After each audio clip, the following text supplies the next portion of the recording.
Bertahun-tahun bangga membeli Pertamax, runtuh karena korupsi tata kelola bahan bakar minyak. Masyarakat geram, marah dan kecewa ditipu, serta bimbang ingin membeli kembali BBM non-subsidi. Negara juga dirugikan ratusan triliun rupiah. Inilah catatan Kompas TV, bongkar tuntas kasus korupsi Pertamina. Skandal pengoplosan bahan bakar minyak dalam kasus korupsi Pertamina berujung panjang.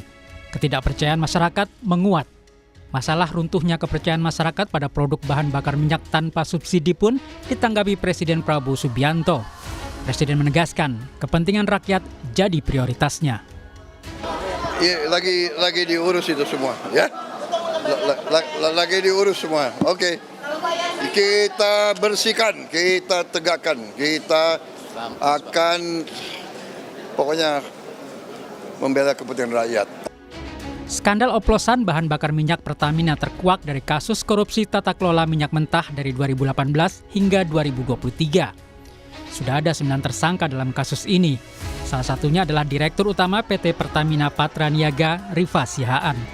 Kejaksaan Agung menyebut Rifa Sihaan sengaja membeli minyak mentah RON 90 yang kemudian diolah dan dicampur menjadi RON 92 atau setara Pertamax.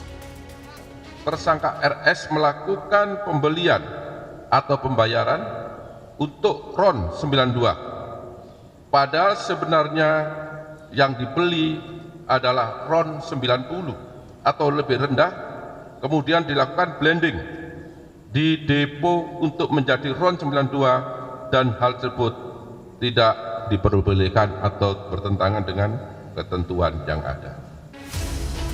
Kapus Penkum Kejagung Harli Siregar menyebut kerugian negara dalam kasus ini akan lebih besar dari yang sudah diumumkan, yaitu 193,7 triliun rupiah. Sebab kerugian 193,7 triliun rupiah itu baru penghitungan dari tahun 2023 saja. Nah, 193,7 triliun itu di tahun 2023. Di tahun 2023. Ya, 2023. Ya, ada beberapa komponen kemarin sudah dibaca. Setidaknya ada 5 komponen itu kan. Dari sisi import ya terhadap BBM minyak mentah, kemudian ada dari produk kilang. Nah, ada bentuk kompensasi dan subsidi. Menteri BUMN Erick Thohir membantah pihaknya kecolongan setelah Kejagung mengungkap kasus dugaan korupsi Pertamina Patraniaga. Erick menegaskan Kementerian BUMN akan melakukan evaluasi besar-besaran di lingkungan Pertamina. Ya enggak, kalau kecolongan ya kembali. Kita selama 5 tahun ini kan sudah memperbaiki sistemnya. Bayangkan, laporan keuangan transparan. Kita juga mengkoreksi diri kita sendiri melaporkan kasus-kasus korupsi. Ya tentu pasti ada. Ya dinamika itu ada. ASDP kemarin. Ya ada ini, dulu ada juga ya Garuda, ya itu situasi yang justru gini, jangan justru gara-gara ini kita jadi setback. Pertamina Patraniaga mengklaim tak ada praktik mencampur BBM jenis Pertamax. Perusahaan memastikan bahwa kualitas Pertamax tetap sesuai dengan spesifikasi yang ditetapkan pemerintah, yakni RON 92. Bahwa secara teknis Pertamina Patraniaga memberikan layanan kepada masyarakat untuk RON 90 dengan merek Pertalite dan RON 92 dengan merek Pertamax itu adalah sudah sesuai spek. Dan kita menjamin kepada masyarakat bahwa di SPBU yang kita jual adalah sesuai spek. Adapun tadi dijelaskan oleh pimpinan Komisi 12, penambahan aditif tersebut adalah sifatnya untuk menambah value dari performansi produk-produk tersebut. Korupsi tata kelola minyak mentah membuat masyarakat kecewa. Masyarakat yang berupaya menjadi warga yang baik dan menjaga kendaraan merasa diperlakukan tidak adil.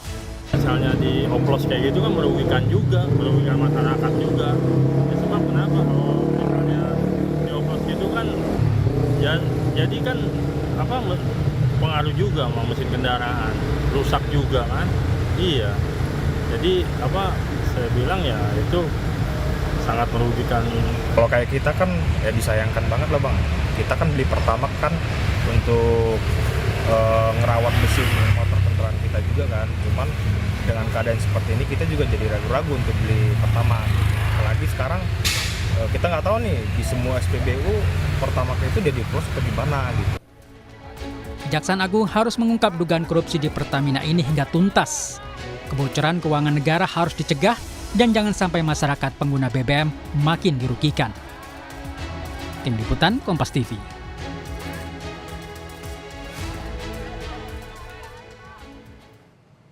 Skandal pengoplosan bahan bakar minyak oleh subholding Pertamina berdampak pada kepercayaan publik.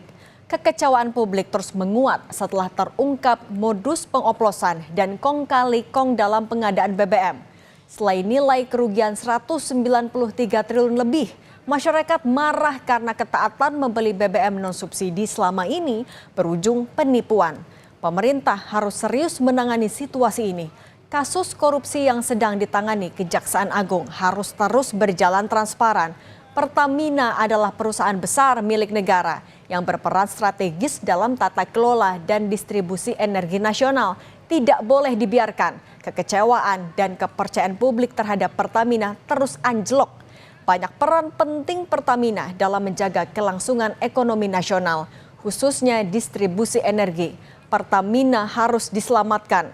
Proses hukum harus terus berjalan terhadap siapapun yang menyalahgunakan kewenangan. Tidak boleh ada kong kali kong baru dalam penanganan hukum kasus Pertamina Niaga. Pemerintah harus menjadikan momentum pengungkapan skandal oplosan BBM non-subsidi sebagai upaya serius memberantas mafia migas.